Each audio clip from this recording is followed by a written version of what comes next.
Salut! Aujourd'hui on fait du curry japonais. Vous connaissez ce curry japonais? C'est comme un ragoût de curry. C'est super bon.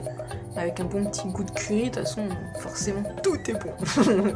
Et bah là c'est à la japonaise en plus, oh là là. Alors je vous montre. D'abord on commence par la viande. Moi j'ai choisi c'est de la cuisse de poulet désossée comme d'habitude. J'ai retiré le gras et j'ai coupé en morceaux. Vous pouvez utiliser n'importe quelle autre viande que vous voulez. Du bœuf, du porc, du blanc de poulet, comme vous voulez. L'important c'est ça, c'est l'assaisonnement avec du sel, du poivre, de la poudre de curry, celle qu'on trouve partout. On mélange bien, et puis là en mélangeant je me suis dit c'est sec, si je mettais de la sauce, la Worcester sauce. Donc j'ai fait ça et c'était super bon. Donc on mélange la Worcester sauce avec tout ça, le poulet ou votre viande que vous avez choisi, et on met de côté. Ensuite, on coupe les petits légumes. Là, j'ai pris comme le truc de base, des oignons. J'ai retiré la petite partie qui attache toutes les épaisseurs de l'oignon. J'ai coupé en assez gros morceaux.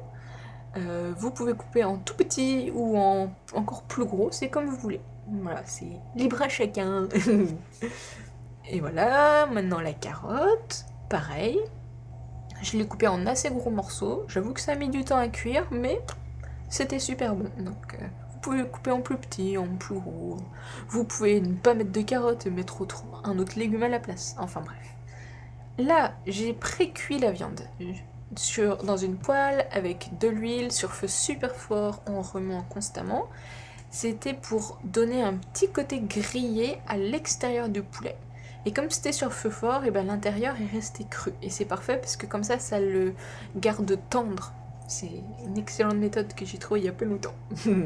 On met ça de côté et on met les carottes et les oignons sur feu moyen, doux à moyen. Il faut pas que ça brûle, mais il faut que ça cuise, il faut que ça chauffe bien. Donc ça, on va les laisser pendant à peu près 15 minutes. Et pendant ces 15 minutes là, on peut éplucher les pommes de terre, facile. Voilà, et on va les couper en morceaux, pas trop gros, pas trop petits, parce que si c'est trop gros, ça met trop de temps à cuire. Si c'est trop petit, et justement ça cuit trop vite et ça devient de la purée. Donc taille comme ça, c'est parfait. Au fur et à mesure, je les mets dans l'eau, voilà, comme ça elles sont propres, ça retire le blanc de...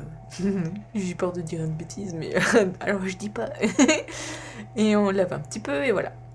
Les oignons et les carottes ont cuit pendant une petite quinzaine de minutes, sur feu doux à feu moyen. C'est pas encore cuit, c'est juste pré-cuit. J'ai rajouté les pommes de terre et j'ai bien mélangé pour qu'elles soient couvertes d'huile. Et on laisse cuire toujours sur feu moyen, feu doux à feu moyen. Vous entendez mon chien qui ronfle? Je sais pas, mais en tout cas voilà. Là j'ai coupé le curry, le petit bloc de curry en petits morceaux pour qu'ils fondent bien tout à l'heure. Et voilà, les pommes de terre ont bien absorbé l'huile, elles ont un petit peu cuit, les carottes aussi ça continue à cuire. On met de l'eau, ça dépend du curry que vous avez utilisé, donc il faut voir sur la boîte. Par contre, ce qui est important, c'est que tous les légumes soient recouverts pour qu'ils cuisent bien. Voilà, donc moi je les fais rentrer dans l'eau un petit peu. On met sur feu fort, feu moyen, feu fort pour porter à ébullition. Quand ça bout, ça va créer de l'écume. Et on retire cette écume-là pour que ça fasse propre et beau et bon. Donc voilà. Quand on a retiré le plus d'écume possible, on baisse le feu, feu moyen on va dire. Pas feu doux, mais feu moyen. Et on couvre et on laisse cuire comme ça pendant 10 à 20 minutes. Il faut vérifier quand vos pommes de terre, parce que quand elles sont cuites. Vous vérifiez de temps en temps avec une fourchette. Ça dépend de la taille. Donc moi mes pommes de terre sont cuites, mais mes carottes sont pas cuites. Mais c'est pas grave parce que la cuisson n'est pas terminée.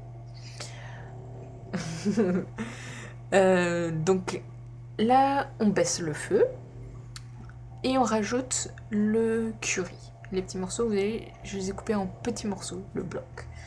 Et comme les pommes de terre sont cuites, il faut faire super attention en mélangeant parce que sinon on va les casser les pommes de terre. Donc on mélange délicatement pour que les petits blocs de curry fondent dans le bouillon. Ça va créer le goût et l'épaisseur. Ça va être super bon.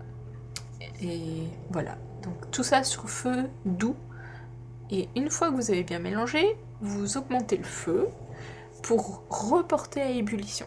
Donc je continue à mélanger délicatement pour pas que les pommes de terre se cassent. Et vous voyez, ça a recommencé à bouillir. Donc quand ça recommence à bouillir comme ça, c'est bon, l'épaisseur est créée, c'est parfait. Maintenant, comme certains des légumes, certains des légumes, les carottes sont pas encore cuites et on n'a pas encore ajouté la viande, mais on va faire ça. On rajoute la viande, le poulet. En faisant attention, vous voyez, il y avait du jus là, c'est du jus de cuisson mélangé un petit peu avec la graisse du poulet. Et ben cette graisse là, elle a un super bon goût, donc il faut bien toute la mettre.